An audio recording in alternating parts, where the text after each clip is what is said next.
नमस्कार, आप देख रहे हैं न्यूज NBW। मैं हूं रविशंकर। लोजपा का प्रेशर पॉलिटिक्स, कोरोना महामारी को लेकर नीतीश सरकार पर भड़के चिराग पासवान ने एक बार फिर सरकार की जमकर आलोचना की है। जमुई परिसदन में प्रेस वार्ता के दौरान कल चिराग पासवान ने कोरोना को लेकर इस बार सरकार को घेरा है। जमुई से सांसद और लोजपा के राष्ट्रीय अध्यक्ष चिराग पासवान ने कहा कि कोरोना के लिए किए जा रहे RT-PCR जाँच सटीक बताते हैं कि किसी को कोरोना है या नहीं, पर इसकी जांच रोजाना सिर्फ 6100 हो रही है, जो बेहद गंभीर मसला है। सरकार को इसकी संख्या बढ़ानी चाहिए। जबकि रैपिड एंटीजन टेस्ट किट पर संदेह है। ऐसे कई मामले लगातार सामने आ रहे हैं। जब रैपिड एंटीजन टेस्ट किट में जो व्यक्ति नेगेटिव आता है वही RT-PCR टेस्ट में पॉजिटिव पाया जाता है। इससे ये महामारी और ख़तरनाक रूप लेती जा रही है। फिर भी 90% जाँच रैपिड एंटीजन किट से ही क्यों कराए जा रहे हैं?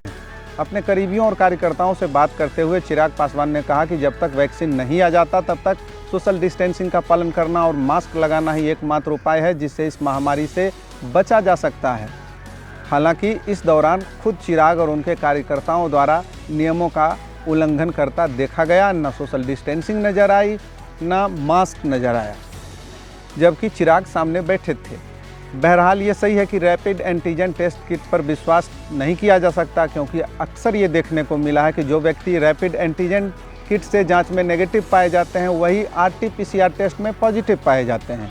ऐसे में सवाल उठता है कि अगर वो व्यक्ति जिसने रैपिड एंटीजन टेस्ट कराया और ख़ुद को नेगेटिव मानकर सामान्य तौर पर लोगों से मिलता जुलता हो, तो जाने कितने लोग उसके संक्रमण से प्रभावित होंगे, संक्रमित होंगे। ये वाकई चिंता का विषय है। इसलिए सरकार को RT-PCR टेस्ट की संख्या बढ़ानी चाहिए। हाल के दिनों में चिराग ने CM को कई पत्र लिखते हुए सरकार को घेरा भी था।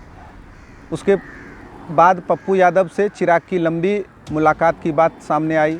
कुल मिलाकर बात यह है कि चिराग पासवान सरकार से सवाल सही और सटीक कर रहे हैं, लेकिन राजनीति से अलग नहीं है। फिर चाहे शराबबंदी को लेकर पत्र के माध्यम से सरकार पर निशाना साधना हो या कोरोना को लेकर सरकार को घेरना, पप्पू यादव से मिलना हो या लोजपा द्वारा सभी सीटों पर तैयारी का दावा करना, सारे सवाल उचित तो हैं पर राजनीति से प्रेरित हैं और आगामी चुनाव में अधिक सीट पर लड़ने के लिए लोजपा द्वारा ये एक प्रकार का प्रेशर पॉलिटिक्स का हिस्सा मात्र है और इसके लिए चिराग पासवान सही वक्त और अवसर से चूकते नहीं दिख रहे। उन्हें जब भी अवसर मिलता है वे सरकार को घेरने में लगे रहते हैं, लेकिन जब सवाल सही हो तो सरकार क्या जवाब देगी। हालांकि इसके लिए सरकार को कदम उठाने चाहिए, इसमें कोई दो राय नहीं कि रैपिड एंटीजन टेस्ट पर भरोसा करना संदेहास्पद है और सरकार को RT-PCR टेस्ट जिसमें स्वैब सैंपल से जांच किए जाते हैं उसकी संख्या बढ़ाने होंगे। जो काम विपक्ष को करना चाहिए लगातार वो लोजपा कर रही है। यहाँ ये गौर करने की बात है, चिराग ने बड़ी चतुराई से पत्रकारों को जवाब दिया कि मीडिया के लोग इस सवाल को सरकार के सामने उठाएं, वे भी इस महामारी से प्रभावित हैं, उन्हें सवाल करना चाहिए। सरकार को चुनाव की पड़ी है और हम बिहारियों को इस तरह मरता नहीं देख सकते। ऐसा बोलकर चिराग ने इमोशनल कार्ड भी खेल दिया। यानी एक परिपक्व राजनेता की तरह चिराग अपनी ही सरकार को उस वक्त घेरते हैं जब सवाल जायज़ होता है। दरअसल ये सारे गेम प्लान है। लोजपा नेताओं के बाद अब पप्पू यादव ने भी चिराग को मुख्यमंत्री का चेहरा बता दिया है, जबकि चिराग को पता है सरकार के पास क्या संसाधन है और उसमें क्या क्या किया जा सकता है।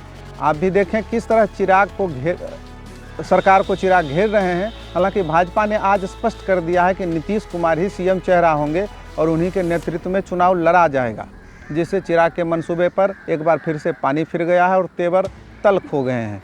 आप भी देखें न्यूज NBW के साथ लोजपा की कहानी, चिराग की जुबानी। दूरी बढ़ानी है, इसको लेके ना उनके करीब आने का हमको शौक है। हमको बिहार की जो समस्या है वो माननीय मुख्यमंत्री तक रखना है। अधिकृत वो है। आज की तारीख में चिराग पासवान चाह के भी कुछ नहीं कर सकता। आज की तारीख में चिराग पासवान अगर चला जाएगा किसी कोरोना मरीज के, क्या कर लेंगे? कौन सी किट में लाके उनको दे दूंगा? कहीं पे भी जाके चिराग पासवान पूरी तरीके से बाध्य है। कोई अगर एक व्यक्ति इसके लिए सक्षम है, अधिकृत है, तो माननीय मुख्यमंत्री हैं और मेरी जिम्मेदारी बनती है, किसी पार्टी किसी गठबंधन का अध्यक्ष होने के नाते नहीं, मेरी जिम्मेदारी बनती है। आज जब मैं यहाँ जमुई लोकसभा में मैं खड़ा हूँ तो जमुई लोकसभा का प्रतिनिधित्व करने के नाते मेरी जिम्मेदारी बनती है और पूरे बिहार प्रदेश की जब मैं बात करता हूँ तो एक बिहारी होने के नाते भाजपा हमको पूरे बिहार प्रदेश में मात्र 6100 हो रहे हैं और जबकि लगभग 90% जो टेस्ट हो रहे हैं वो रैपिड एंटीजन के थ्रू हो रहे हैं। हम लोग की शिकायत इस बात की है कि जो रैपिड एंटीजन के थ्रू जो टेस्ट किए जा रहे हैं वो सटीक नहीं है। संभवतः कई ऐसे संक्रमित होंगे जिनका उसमें नेगेटिव आ गया होगा, पर अगर आप तुरंत आप RT-PCR कराएंगे, एक दो पत्रकार हैं जिनको मैं जानता हूं जिन्होंने रैपिड एंटीजन टेस्ट कराया, उनका नेगेटिव आया, पर जैसे ही तुरंत उन्होंने RT-PCR कराया उनका पॉजिटिव आया। तो सही जांच होनी ज़रूरी है, इसके लिए हम लोग को RT-PCR की जांच हम लोग को बढ़ाने की ज़रूरत है। इसी क्रम में आज अधिकारियों को मैंने बुलवाया था, उनकी समस्या को जानने का मैंने प्रयास किया कि भाई क्या आर्थिक समस्या आ रही है। हमको नहीं लगता आर्थिक समस्या होनी चाहिए। आज की तारीख में जब इस संक्रमण के बावजूद, बिहार में बाढ़ के बावजूद हमारे प्रदेश अगर चुनाव कराने के लिए तैयार है, चुनाव के लिए अगर हमारे पास साधन संसाधन है, तो मुझे नहीं लगता कि स्वास्थ्य सेवा को बेहतर बनाने के लिए हम लोग के पास संसाधनों की कोई कमी होगी। तो यही मैंने अधिकारियों से मैंने जानकारी ली कि अगर आपको लगता है कि आप लोगों के पास किट्स की कमी है, आप लोगों के पास इंस्ट्रूमेंट्स की कमी है, तो एक तो उसको ठीक कराएं।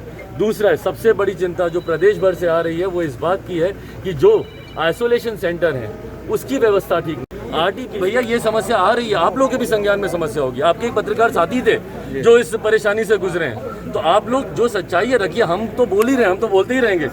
हम बिहारियों को मरता हुआ नहीं देख सकते। हमारे लिए प्राथमिकता अभी चुनाव नहीं है, हमारे लिए प्राथमिकता बिहारियों की जान बचाना है। बाढ़ से जो प्रभावित हैं और जो कोरोना से जो प्रभावित हैं, पहले उनको बेहतर जिंदगी दे हमारी सरकार, ये हम लोग की मांग है। पर आज की तारीख में अगर सरकार का पूरा ध्यान सिर्फ और सिर्फ चुनाव कराने पर रहेगा, तो ये बीमारी जिस तरीके से विस्फोटक रूप लेती जा रही है, तो आने वाले दिनों में मृत्यु के आंकड़े कितने बढ़ेंगे उसकी हम लोग कल्पना भी नहीं कर सकते। स्वास्थ्य